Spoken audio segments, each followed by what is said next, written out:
Hola, ¿cómo están? Bienvenidos a un nuevo capítulo de La Noche del Misterio. Hoy es nuestra edición número 25 de nuestra cuarta temporada.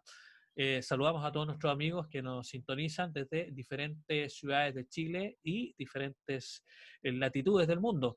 Nuestro invitado de hoy ha escrito 63 libros. El primero de ellos, el año 1975. Ya han pasado bastantes años de aquello. Es periodista de profesión y nació en Pamplona, España. Saludamos con gran placer al escritor Juan José Benítez. Bienvenido a la Noche del Misterio. Muy bien, muchísimas gracias. Encantado de estar con vosotros. Gracias por darnos este valioso tiempo. Sabemos que siempre tú estás trabajando en diferentes proyectos, sin ir más lejos. Unos 200 libros están en carpeta. Así que te agradecemos mucho. Estoy yo desde la ciudad de La Serena y Roy Derich desde Santiago. Nos conocimos hace algo así como 30 años, fue durante tu presentación en Chile de tu libro de poemas A Solas con la Mar. Y curiosamente, tu último libro tiene que ver justamente con un viaje a bordo de un crucero en el que estabas junto a tu esposa Blanca, cuando a nivel mundial se declara la pandemia del coronavirus. Era tu segunda vuelta al mundo. ¿Cómo fueron esos días, Juanjo, a bordo de este crucero que zarpa justamente el 12 de enero? Bueno, pues complicado. Al principio, cuando emprendimos este segundo viaje, pues nadie podía imaginar lo que iba a pasar. Yo la verdad es que al embarcar en Barcelona estaba intranquilo, no sabía muy bien por qué. No le veía mucho sentido al viaje, puesto que ya habíamos dado una vez la vuelta al mundo, pero en fin, seguimos adelante y al cruzar el canal de Panamá ya en el Pacífico empezaron a llegar noticias al barco pues de la pandemia, de una serie de cosas. Al principio la gente no le prestó mucha atención, pensamos que era una gripe o algo parecido. Y claro, cuando ya empezaron a llegar noticias más preocupantes, por ejemplo, pues de 1.000 muertos al día en España, las cosas se complicaron, la gente, éramos 2.000 pasajeros, 800 tripulantes, pues aquello se empezó a complicar. La gente empezó a tener miedo, se querían bajar del barco, la compañía no daba demasiadas explicaciones. Bueno, se convirtió aquello en algo surrealista y de difícil olvido, la verdad. Claro, todo eso que ocurrió en estos casi, 4 meses, se transforman en en un libro editorial Planeta, La Gran Catástrofe Amarilla, que es una bitácora muy detallada de estos 4 meses. ¿Cuál describirías tú que fue el momento más crítico de este viaje que tenía que ser inolvidable? Bueno, fue inolvidable, pero por otras circunstancias, digamos. Bueno, quizás uno de los momentos más duros fue cuando la compañía advirtió que ningún puerto nos quería acoger y bueno, pues estuvimos 43 días sin pisar tierra y con las lógicas incertidumbres, con la preocupación de la gente que estaba, de los familiares que estaban en casa, etcétera, ¿no? Esos momentos quizás fueron los más difíciles porque la gente no terminaba de entender lo que estaba pasando, querían bajarse del barco, querían aviones para llegar a su país. Bueno, y las cosas pues se pusieron prácticamente de punta y bueno, por cualquier cosa surgían problemas, roces entre unos y otros, insultos y bueno, la gente empezó a acaparar comida, se la llevaba al camarote. No entendíamos muy bien lo que estaba ocurriendo, la verdad. Claro, me imagino que es complicado porque son 2.000 personas que tienen diferentes reacciones frente a esta situación que estaban viviendo. Tú en tu libro lo dices, Diario de un hombre tranquilo. ¿Cómo fue tu reacción en ese momento? Eh, ¿Y cómo hacían para que las noticias justamente que llegaban desde el exterior no les afectaran?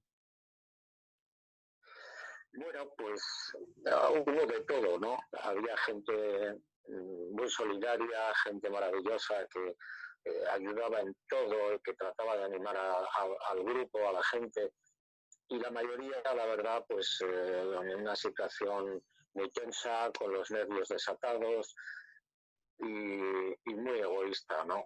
Y bueno, pues yo intenté ayudar a la gente en el sentido de decirle, bueno, ¿qué es lo peor que nos puede pasar? ¿No? Es decir, pues que te mueras, ¿no? Pero la gente no está preparada para morir y entonces no te entendían, no comprendían, me miraban como alguien un poco raro, ¿no? Claro.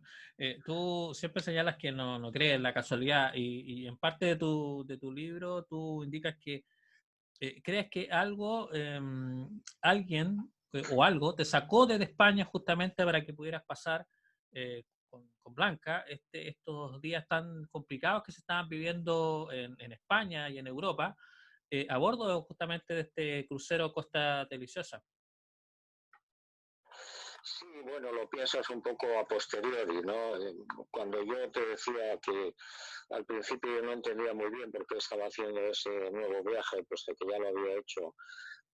Después, con el paso de los días y con las noticias, pues me di cuenta de que efectivamente parece como si alguien te hubiera sacado de España para evitar, puesto que yo andaba constantemente moviéndome de un sitio para otro con las investigaciones, pues para evitar que pudiera haber problemas mayores.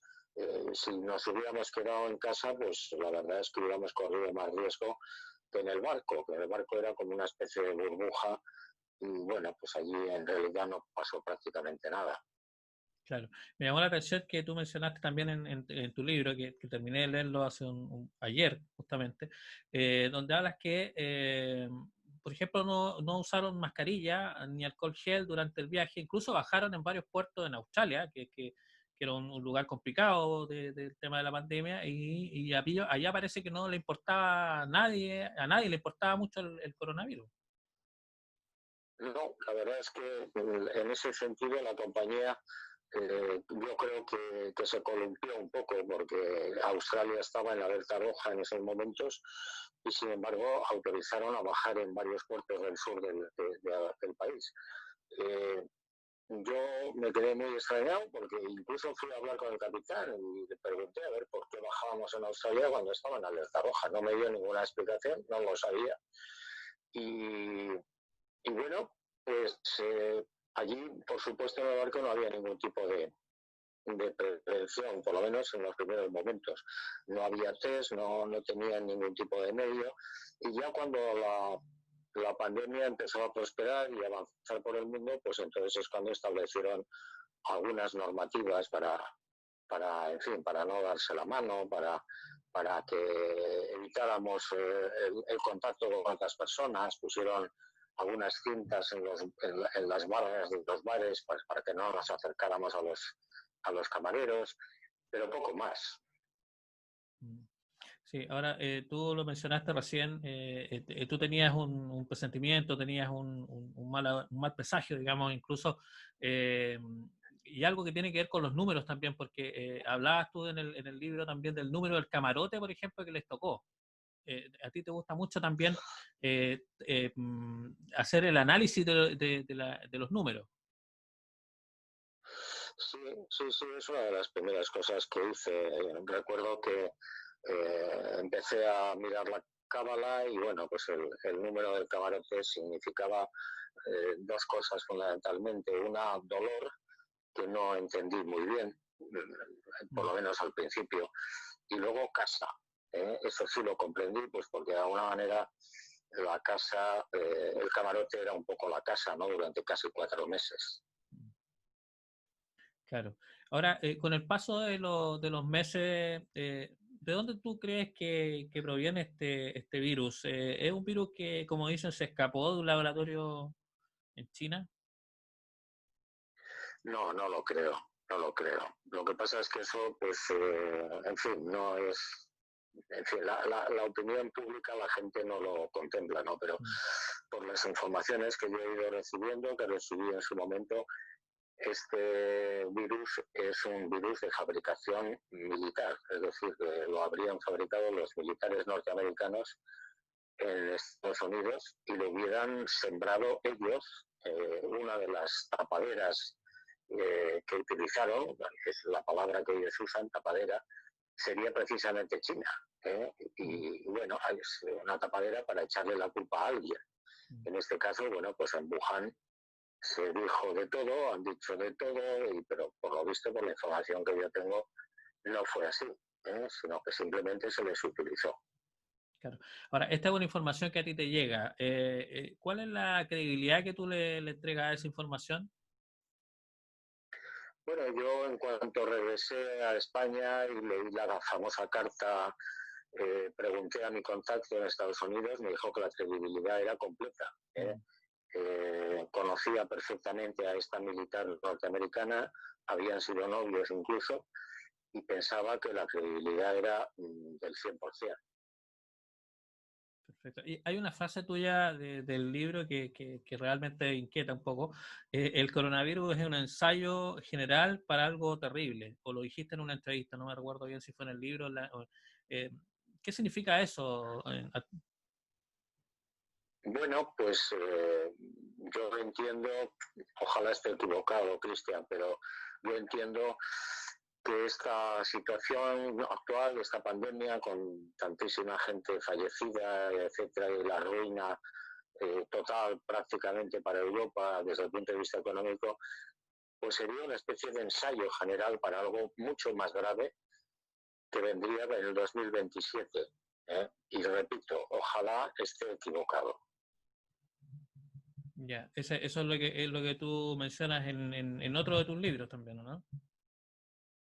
Exacto, sí, en un libro que se titula Gog, que es una historia novelada, pero basada en una información que yo pienso que es real, a un 60% por lo menos de credibilidad, de la llegada de un gran meteorito, un gran asteroide que impactaría en el Océano Atlántico y que provocaría una situación terrible, terrible porque calculan que podría haber en 48 horas 1.200 millones de muertos, un proceso de erupción volcánica posterior que llevaría a la Tierra a una situación de oscuridad casi total y por tanto la caída de la agricultura, de la ganadería, de las temperaturas hasta 20 grados bajo cero y bueno, una situación terrible, terrible. Si es que es cierto. Claro, esa información, y tú lo mencionas ahí en el libro, información que te llega a través de fuentes, son personas que de alguna forma te están siempre entregando información para que tú puedas revelar. Sí, sí, sí. Bueno, en casi todos los casos son informaciones de origen militar. Uh-huh. Ahora, en qué circunstancias tú decides justamente a raíz de esto que estabas viviendo escribir este libro? ¿O ya lo haces cuando llegas a España? Bueno, sí, bueno, yo suelo llevar siempre cuadernos de campo donde voy apuntando, como tú sabes, pues todas las incidencias del viaje, de la investigación que sea, ¿no? Y en el caso del barco, pues siempre que viajo en un barco, donde sea, también llevo un cuaderno de bitácora donde voy apuntando cada día las incidencias y las impresiones, etcétera. Y en este caso, pues yo empecé simplemente así, apuntando lo que veía y lo que sucedía cada día. Y en un momento determinado, cuando ya la pandemia había prosperado mucho, entonces fue cuando me planteé la posibilidad de sacar a luz toda esta experiencia en un libro. Lo consulté con la editorial y me dijeron que sí, que de acuerdo. Y bueno, así nació la gran catástrofe amarilla. Sí, en este viaje también tú tienes la posibilidad de conversar de muchos otros temas que son parte, digamos, de esta bitácora, porque las personas, al saber que tú eres escritor y que tienes muchos libros vinculados al misterio, te van en las conversaciones, en las comidas, en muchas reuniones, te van contando historias también. Me imagino que todo eso forma parte, digamos, y enriquece un poco este relato, porque además la gente se va, y yo me pasó eso de que fui encontrando temas relacionados con ovnis, pero también con algunos avistamientos, por ejemplo, en Isla Pascua, temas vinculados con tus otros libros, por ejemplo, Estoy Bien. O sea, fue una bitácora que te permitió también entrar en otros temas. Sí, yo tenía contemplado además pues bajar en algunos de los lugares de los países donde estaba previsto inicialmente para hacer investigaciones, tanto en Japón como en Vietnam, como, en fin, en una serie de sitios. Pero bueno, no fue posible y sí, en el barco me encontré con personas que habían tenido experiencias, tanto de día después de la muerte, precisamente una muchacha chilena, y, o del caso de ovnis, que también pues hubo bastante información. La gente, bueno, más o menos sabía que yo me dedicaba a estas investigaciones y la verdad es que me contaban muchas cosas. Sí. Sí, ahora, ahora que ya estás en España, estás en tu casa, ¿cómo pasan estos días ahora que en Europa están con una, digamos, una segunda oleada, digamos, de confinamiento? Bueno, pues simplemente, puesto que no podemos viajar demasiado, eh, estoy tratando de sacar a flote muchas de las informaciones que estaban en la nevera y que, bueno, pues dadas las circunstancias, creo que es el momento oportuno para ponerlas en orden y prepararlo. Justamente me gustaría que habláramos de otros libros. El Caballo de Troya, por ejemplo, el primero que se publicó fue en el año 84. Miles de personas en el mundo han seguido esta serie. Muchos se preguntan por el origen de toda esa información, pero muchos también hoy se preguntan si queda algo más que contar de la vida de Nazaret y los evangelistas no oficiales. ¿Hay algo más de la serie Caballo de Troya? Sí, bueno, queda un libro una serie de páginas que hubo que sacar del Caballo de Troya 9 en su momento, pues porque el libro era enorme. Entonces la editorial me recomendó que sacara el máximo de páginas posibles para otra ocasión. Y bueno, eso está listo, está preparado para cuando la editorial considere sacarlo a la luz. Se titula Belén y son 6 meses de la vida de Jesús de Nazaret que permaneció huyendo pues, del Sanedrín, ¿no?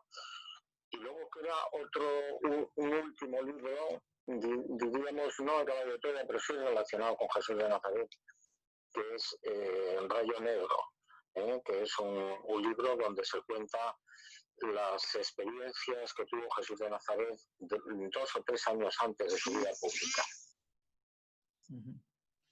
Ahora, ¿te molesta cuando te piden pruebas de la existencia de este mayor, que es el que te entrega la información de la operación Caballo de Troya? No me molesta en absoluto. Yo entiendo que haya gente que quiera saber si eso es cierto o no es cierto. Yo lo que digo siempre es que el mayor existió, por supuesto, y la información que aparece en los caballos de Troya es una información mágica, que no es cosa mía, que yo no tengo prácticamente nada que ver con esa información. Y de hecho hay un libro que se llama Pactos y Señales, donde yo dedico unos capítulos a analizar los caballos de Troya y de alguna manera decirle al lector que yo no tengo nada que ver, que repito, tiene una condición mágica esos libros. Y pongo los ejemplos que se narran en Pactos y Señales de por qué yo no he podido ser el autor de esa información. Por ejemplo, pues hay un pasaje creo que es el Caballo de Troya 9, donde se narra el prodigio del agua que se sustituye por el vino en las bodas de Caná. Bien, ahí hay una secuencia muy larga de números que yo no entendí, no comprendí, y el mayor no da ninguna explicación. Pero un día, cuando ya el libro estaba publicado, yo se lo di a varios especialistas en números a ver si podían interpretar la secuencia. Y uno de ellos, un médico, me dijo, mira, esto son notas, equivalen a notas musicales. Entonces, ante mi asombro, se lo di a varios músicos y efectivamente se trataba de una música muy interesante que está colgada en mi página web. Yo no sé absolutamente nada de música, no tengo ni idea. Entonces, ¿cómo voy a crear yo una información en base a, por ejemplo, en este caso, a una secuencia numérica igual a música? Imposible. Claro, claro. Ahora, en el primer Caballo de Troya tú mencionas que existió otra operación, dos más creo, una que me llamó mucho la atención, Marco Polo. ¿Sabes algo más sobre qué pasó con esa información? ¿Qué pasó con ese proyecto? No tengo ni idea. Lo único que sé es lo que aparece en los caballos. No he recibido, ni sé, ni tengo ninguna otra información. Perfecto. Oye, a propósito de este recorrido que hizo el Costa Deliciosa, pasó por Arica. En la última entrevista que te hice, que fue justamente en el lanzamiento del Caballo de Troya 9, en la Feria del Libro, te hice la pregunta si el caso del Cabo Valdés ameritaba que escribieras un libro. En tu libro, Solo para tus ojos, te dedicas 7 páginas al caso de Lucio Quevedo. Bueno, un joven boliviano que tuvo un encuentro en la misma zona donde ocurre el caso Valdés.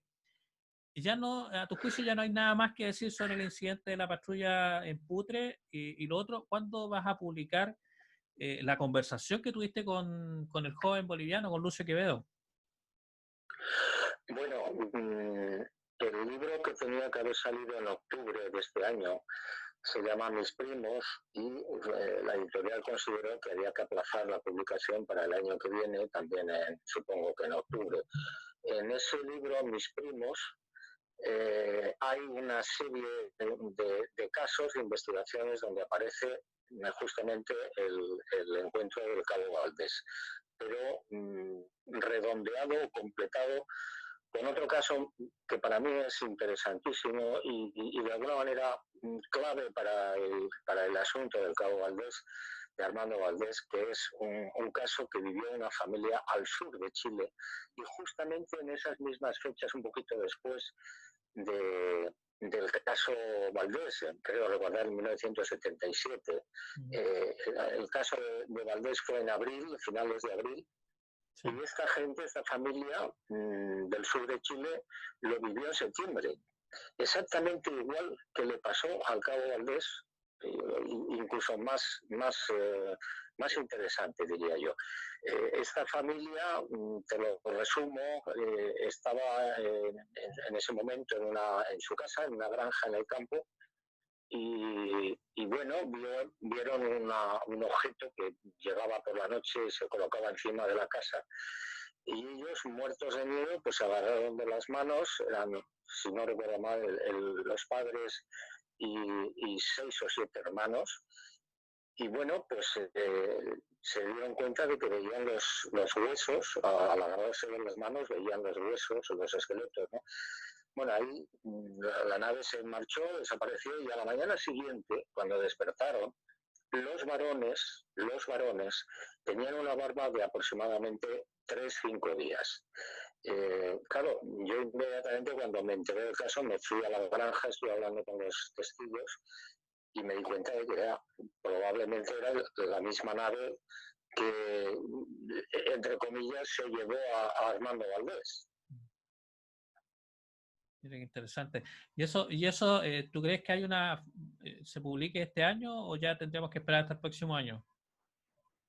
Yo me imagino que saldrá 2021, que estaba previsto, como te digo, para este año, pero por el asunto de la gran catástrofe amarilla aplazaron la publicación de Mis primos, me imagino que para el año que viene. Está ya escrito, está entregado a la editorial, incluso estaba ya listo para su publicación y la aparición de la gran catástrofe, pues entonces hizo que mis primos se aplazaran.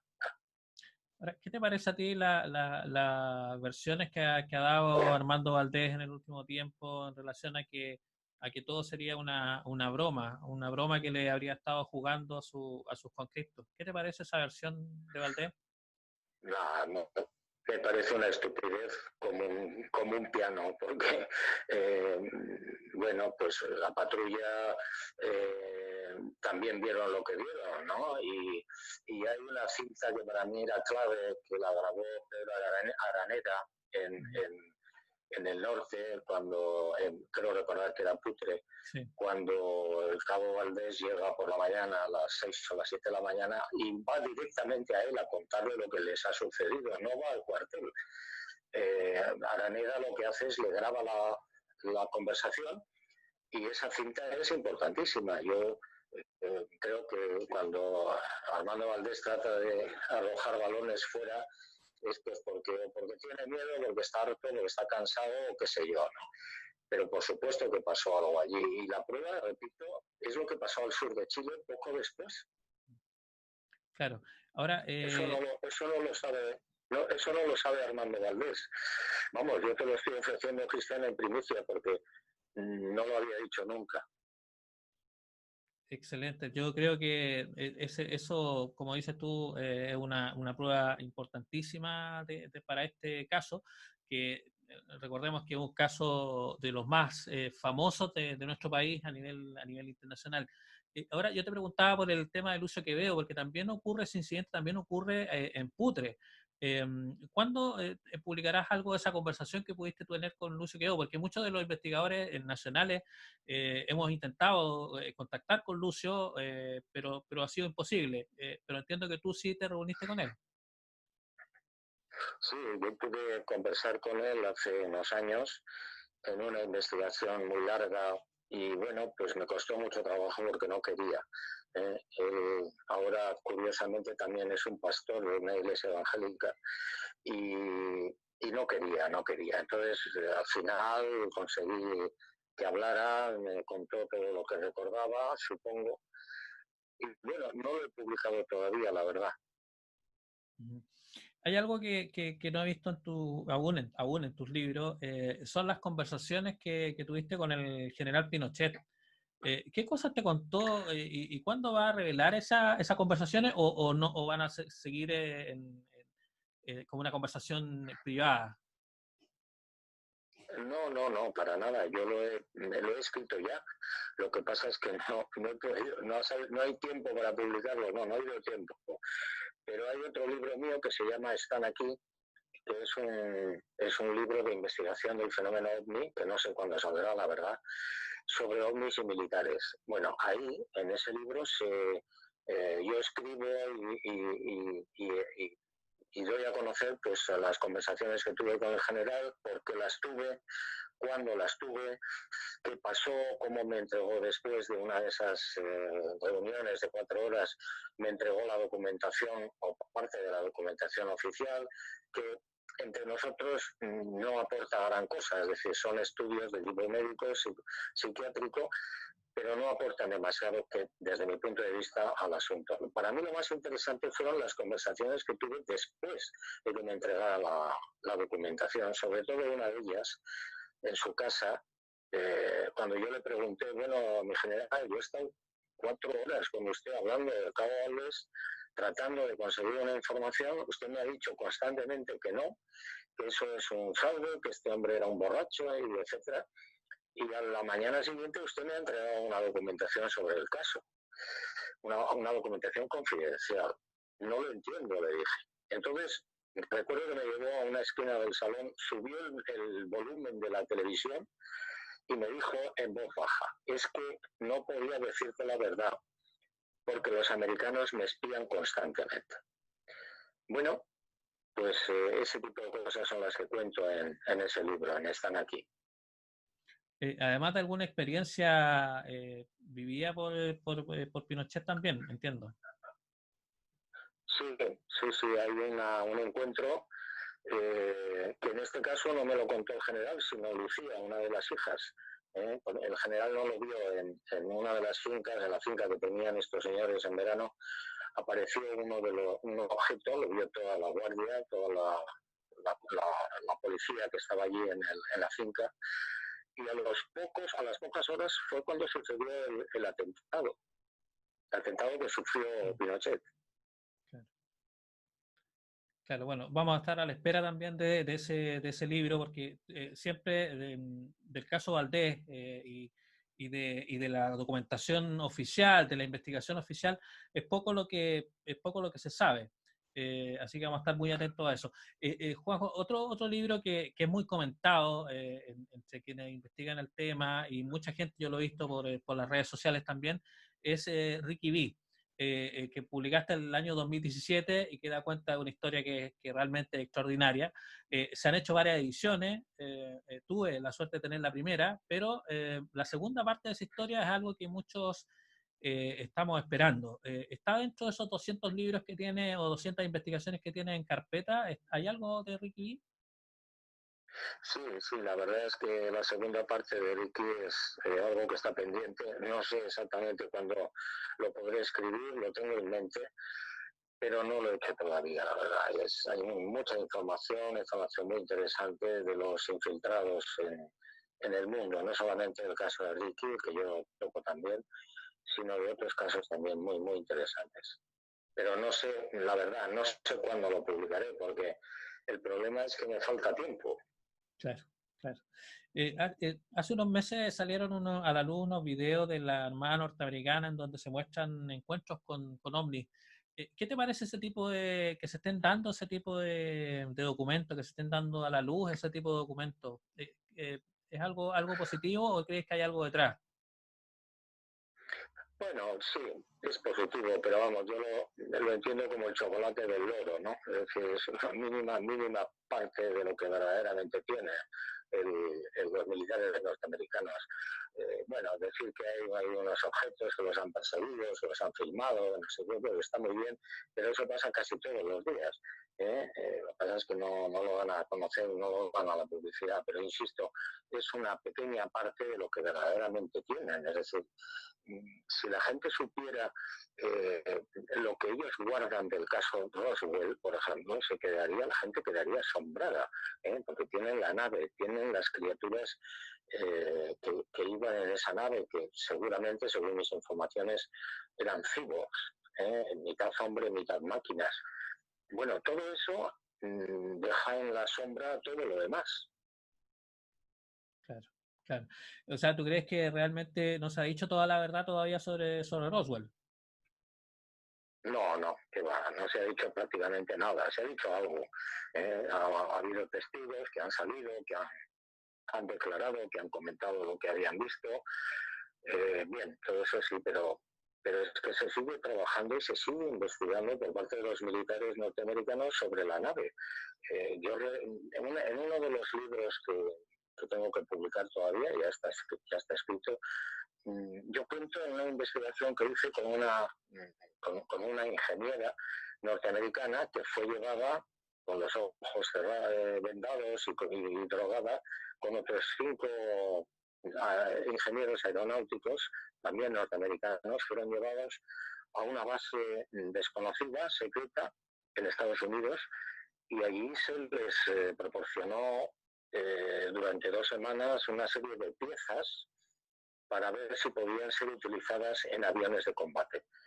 Bueno, esta mujer me contaba que a ella le dieron 5 piezas y solamente una parece que podía ser entendida su naturaleza. Era una pieza que una vez en el ordenador del avión, a voluntad del piloto lo que hacía era cambiar la estructura del fuselaje del avión. Eso significaba que no se necesitaban ni cables, ni sistemas hidráulicos, ni nada por el estilo para modificar, por ejemplo, pues las alas o el timón del avión. Todo eso, cuando ella lo preguntó, venía de Roswell, de la nave que se había estrellado en Roswell. Claro. Y todo eso, de alguna forma, hemos encontrado o hemos podido leer, hemos podido descubrir mucha información que a veces uno la encuentra como, pero dispersa del caso Roswell.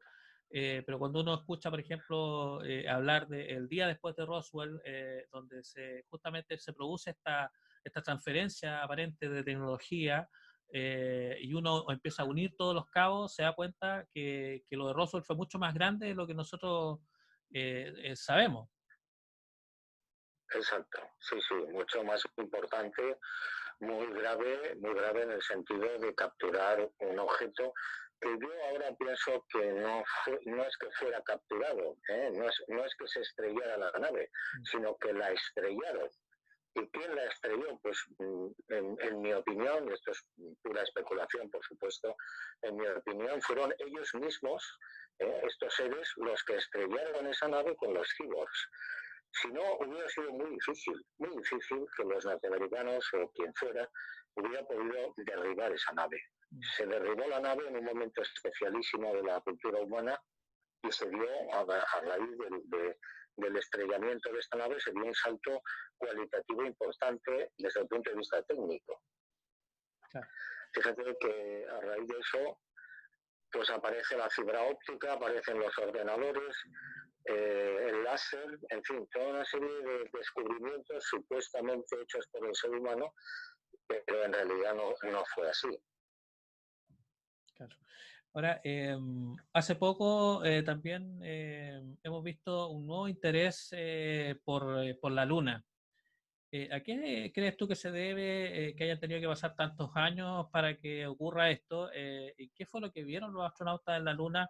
¿Qué tan reales, a tu juicio, son cuando se habla de estas construcciones en ruinas en la superficie de la Luna? ¿Por qué crees tú que hoy estamos volviendo, por qué vuelve el interés por ir a la Luna? Bueno, pues precisamente en la Gran Catástrofe Amarilla hay un documento de un testigo presencial que escuchó de labios de Neil Armstrong lo que pasó en ese primer alunizaje, ¿no? En el año 69. Este testigo cuenta cómo coincidió con uno de los hijos de Armstrong en la universidad en Nueva Orleans. Y bueno, pues fueron a visitar al padre, 4 o 5 personas, 4 o 5 chavales, y Armstrong les contó, con la condición de que no dijeran absolutamente nada a la prensa, pues lo que vieron allí, el edificio en ruinas que vieron Neil Armstrong y Aldrin, y los ovnis que les acompañaron durante el vuelo a la Luna y durante la estancia en la Luna. 4 de esos objetos a unos 30 metros del suelo. Bueno, para mí está clarísimo que el hecho fue real, que pasó lo que pasó y que después bombardearon la Luna con armas tácticas nucleares, que es la razón por la que no se ha vuelto a la Luna en 50 años, con la cantidad de proyectos que había de todo tipo, de instalaciones, de laboratorios, de bases, etcétera, y sin embargo no se ha vuelto a la Luna. Ahora se empieza a hablar de volver allí, pero se empieza a hablar de volver allí porque han pasado 50 años y se está descontaminando. Sí, es bien interesante el relato que aparece justamente en el libro La Gran Catástrofe Amarilla, porque Neil Armstrong menciona, digamos, que ellos de alguna forma cuando observan estos objetos que los acompañan, como tú dices, durante este trayecto, ellos avisan, digamos, a Tierra y como que les dicen que no lo tomen en cuenta, que sigan con lo que están haciendo y que no le presten atención a este fenómeno.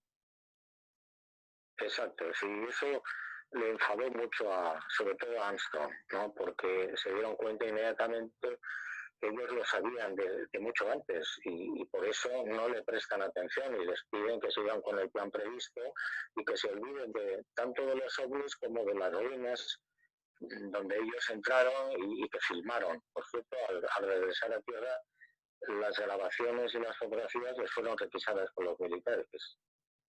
Sí, hay otro tema que me dejó pensando de tu libro, es algo que mencionas relacionado con las ventanas que son descubiertas por la NASA. ¿De qué se trata ese tema, Juanjo? Bueno, yo lo único que sé es lo que aparece ahí y poco más. Es decir, a mí uno de esos militares norteamericanos me explica en un momento determinado, hace ya muchos años, que una de las cosas que les llamó la atención tanto a ellos como a los rusos al colocar los primeros satélites artificiales era una serie de ventanas, entre comillas, que eran como haces de luz o rayos luminosos muy anchos que salían de determinados lugares del planeta hacia el cielo.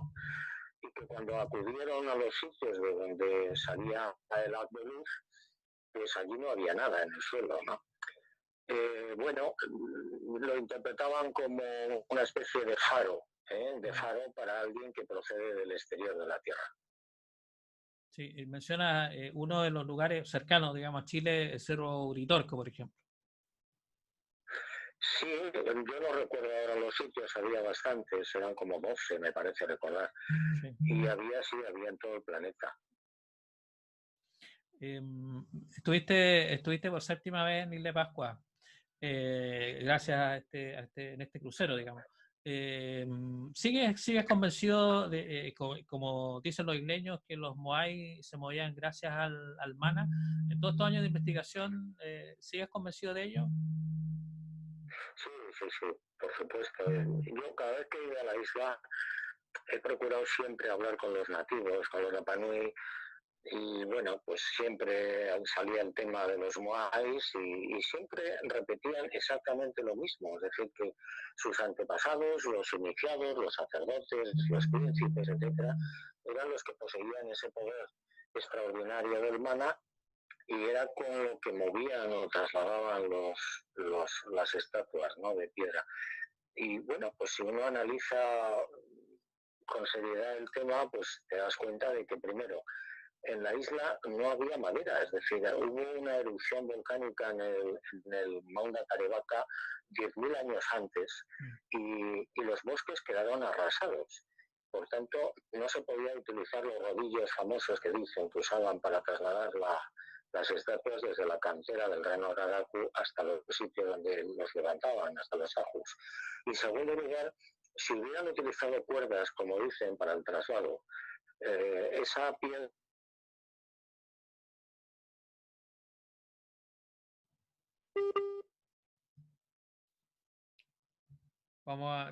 Perdimos el contacto, se está conectando nuevamente.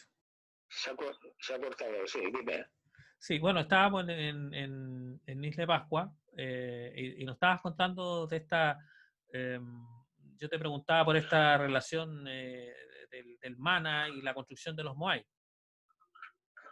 Sí, bueno, te estaba diciendo que siempre que voy allí hablo con los Rapa Nui y entonces siempre me cuentan lo mismo, es decir, es el mana, es ese poder que tenían los iniciados y los sacerdotes sobre todo para trasladar esas estatuas hasta los ajus, hasta los lugares de origen. Y te decía que hay dos razones cuando uno lo analiza con seriedad, con objetividad, que apoyan y que están de acuerdo con esa teoría del mana. Es uno, primero, que no había madera en la isla, no es cierto, hubo una erupción volcánica 10.000 años antes y los bosques habían desaparecido. Y segundo, el traslado de los moais con cuerdas, dada la fragilidad de la piedra de los moais, hubieran quedado las marcas, como quedaron en uno de los moais que fue llevado a una feria internacional en Osaka, en Japón. Sí, también pudiste conocer más testimonios de avistamientos de ovnis también en la isla de Pascua. Justamente en tu libro, La Gran Catástrofe Amarilla, hay una de los pasajeros que te narra una experiencia, no, en el mismo recorrido, alguien te narra una experiencia muy interesante también con ovnis. Esa es una zona también caliente en cuanto a avistamientos de ovnis. Sí.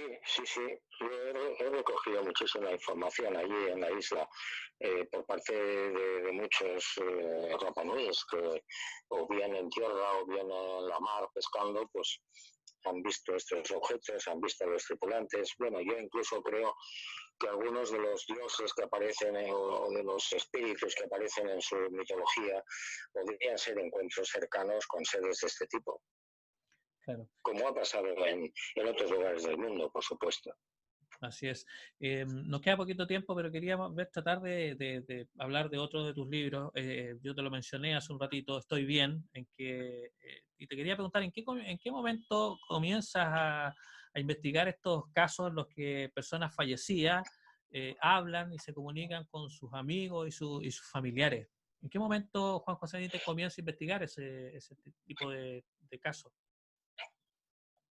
Pues lo hice mucho antes que me pusiera a investigar el fenómeno OVNI. En 1968, cuando yo estaba trabajando como periodista en activo en un periódico en España, en el Heraldo de Aragón de Zaragoza, bueno, pues en una espera periodística típica con otros compañeros de prensa, uno de estos compañeros, un hombre muy serio, mayor que yo, me explicó lo que le había sucedido en Rusia en el año 42. Él había ido como voluntario a luchar en lo que llamaban la División Azul y entonces, pues, bueno, le tocó llevar unos explosivos de un bloqueo a otro y en esas le cayó una ventisca, empezaron a disparar los rusos, medio lo dejaron ciego y apareció un compañero de pueblo, de su pueblo, que, bueno, pues le dijo que a dónde iba. Le dije, pues voy a tal sitio, pero fíjate, no veo nada. Bueno, total, que lo llevó al bloqueo, lo dejó allí y desapareció. Y entonces cuando a este hombre le llevaron al hospital para curarlo, contó lo que le había sucedido y dijeron, bueno, eso es imposible porque esa persona que te ha ayudado a llegar al lugar, al bloqueo, lo mataron hace 70 días con un mortero. Bueno, aquello a mí me impactó muchísimo, sobre todo por la persona de donde procedía, que era una persona sin imaginación y muy, muy, muy seria, ¿no? Y a partir de ahí empecé a interesarme por este tipo de investigaciones. He hecho, yo creo que más de 1000 investigaciones y la verdad es que estoy absolutamente convencido de que después de la muerte pues hay vida. Sí, tú lo has dicho, la muerte para mí es volver a casa. Exacto. Sí, sí, volver a la verdadera casa. Esto no es nuestra casa, esto es una de las muchas realidades que probablemente hay en los universos, pero no es nuestra casa. Nuestra casa es algo mucho más interesante que esto. Sí, Estoy bien, se llama ese libro. ¿Hay algo más, algún otro libro que venga orientado justamente a ese tema? Sí, tengo proyectado una especie de segunda parte de Estoy bien, que sinceramente tampoco sé cuándo se publicará. Sigo investigando, ahora no por la pandemia, pero sigo investigando por el mundo cantidad de casos. Y bueno, no sé, a ver, espero que pueda hacerlo en un futuro próximo porque es una información llena de esperanza. Sí, me dice Roy que te pregunte si tienes planes para alguna película, si veremos alguna vez una película basada en alguno de tus bestsellers. Pues de momento, que yo sepa, no.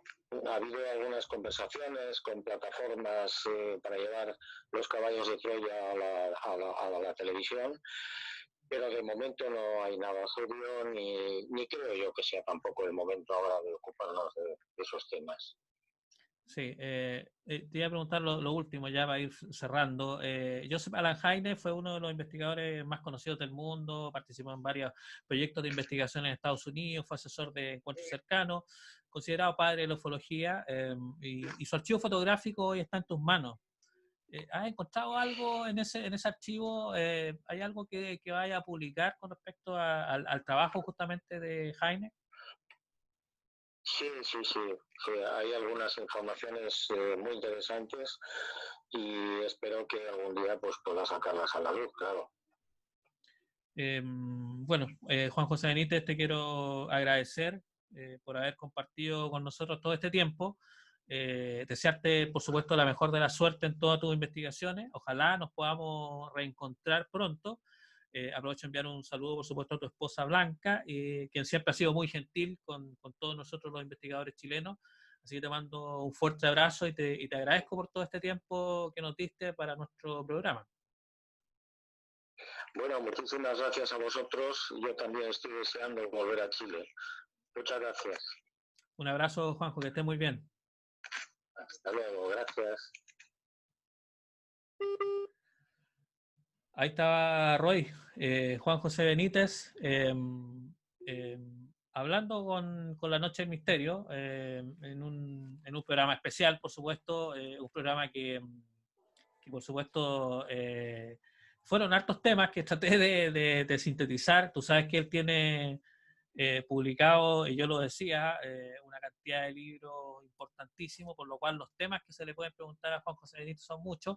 Traté de centrarme en el tema de Chile, en lo que estaba pasando su último libro, pero siempre es interesante poder escucharlo. Estuvimos casi una hora con él, un tiempo bastante valioso. Tú sabes que él está Valiosísimo, lleno sí. de cosas. Estoy impresionado la gentileza y la diferencia que tiene contigo, porque normalmente estas entrevistas no son tan largas. Esto, para hacer un programa prácticamente de una entrevista, fue muy generoso con su tiempo. Eh, para las personas que no han leído, esto puede parecer muy imposible, pero puede haber personas que no hayan conocido todavía los libros de Juan José Benítez, y es muy recomendable. El primer libro que yo leí de él fue obviamente El caballo de Troya, el primero. Es una clase de literatura que te atrapa, que no puedes parar de leerlo porque es apasionante, con un nivel de detalle impresionante. eh, Realmente súper recomendable. Si alguien de los auditores no ha leído alguno de estos libros, yo le recomiendo que parta por Un caballo de Troya y va a entender realmente cuál es la dimensión de Juan José Benítez como autor, lo impresionante que es su habilidad para situarte en el lugar, para hacerte realmente una experiencia extraordinaria a través de sus libros. Sí, yo, bueno, tengo la suerte de tener algunos libros autografiados por él, porque he tenido la suerte, digamos, de juntarme con él en alguna oportunidad en Santiago, y tuve la suerte de tener el que está ahora, que es La Gran Catástrofe Amarilla, que es el que estaban viendo ahí ustedes, y es un libro bien interesante, que es una bitácora que da cuenta, digamos, de estos días que él vivió en el crucero, pero que va dando cuenta, como yo le mencionaba en la entrevista, de muchos otros sucesos que le van contando a él en este viaje. Todos querían conversar con él, todos querían contar la experiencia, así que es un libro bien interesante. La Gran Catástrofe también amarilla, también se lo recomiendo. Y bueno, y todos sus libros, son 70 y, yo lo decía, 63 libros, 63 libros que ha escrito. El primero de ellos fue Existió otra humanidad, el año 75. OVNI SOS a la humanidad, que es el que hace referencia a la experiencia de la misión Rama en Perú, y que se hace conocido con ese libro. Ese es el libro que lo hace conocido, y después viene Caballo de Troya, que ahí ya es un bestseller que lo catapulta, digamos, a nivel internacional. Ha escrito de Julio Verne, ha escrito también, no le pregunté por eso, pero ha escrito también sobre el Che Guevara. Bien, es un autor muy completo. Así que recomendable. Ahí vamos a dejar, en la descripción vamos a dejar algunos links también para que nuestros auditores puedan conocer un poco más de Juan José Benítez, de su literatura. Así que bueno, fue un programa bien interesante, Roy. No, es un privilegio realmente, un privilegio eh, poder escuchar ahí de su propia boca las experiencias del barco, lo último, y todo este tiempo que realmente fue muy generoso. Así que estoy súper contento de haber presenciado esta entrevista. Sí, tenemos que mencionarlo porque para poder hacer la transmisión tuvimos que hacer ahí un tema logístico, por eso tú no podías hacer preguntas directamente, pero sí tú estabas a través del chat ahí ayudándome con todas las preguntas. Así que, bueno, agradecer por supuesto a nuestros amigos que hacen posible que semana a semana estemos haciendo nuestro programa. La voz del norte.cl, hay siempre información vinculada con el fenómeno OVNI. Vamos a tener algo de algunas cositas que nos dijo Juan José Benítez, que las dio como primicia, y que las vamos a tener ahí en La Voz del Norte también durante un ratito más. Radio América HD, donde estamos saliendo también con este programa, en 49.3 en La Serena y Coquimbo. Alcalá, por supuesto, de todo el soporte tecnológico, Embrión Diseño, los diseños, toda la publicidad que ustedes vieron durante la semana de Embrión Diseño, Telconor, Centro Comunitario Cuatro Esquinas, Mi Super Tazón, ya vienen los tazones. Todos se ríen, pero ya lo están fabricando. Vamos a tener unos tazones bien bonitos. Gestión Patrimonial y el Casa Meteoritos. Jorge Monsalve, que la próxima semana les voy a mostrar un reloj que es hecho con meteoritos. Así que se lo voy a mostrar ahí, voy a tener una imagen para que lo vean. Y bueno, todas las joyas del Casa Meteoritos, Jorge Monsalve. Así que eso es, Roy. Encantado de haber estado contigo en este programa especial donde pudimos conversar con Juan José Benítez. Hace tiempo que no tenía la oportunidad de conversar con él, se pudo, así que feliz. Pero hay que seguir. Sí. Un abrazo, Cristian. Un abrazo, Roy. Nos estamos reencontrando el próximo jueves a partir de las 21 horas en un nuevo capítulo de La Noche del Misterio. Que estén muy bien. Chao, chao. Chao, chao.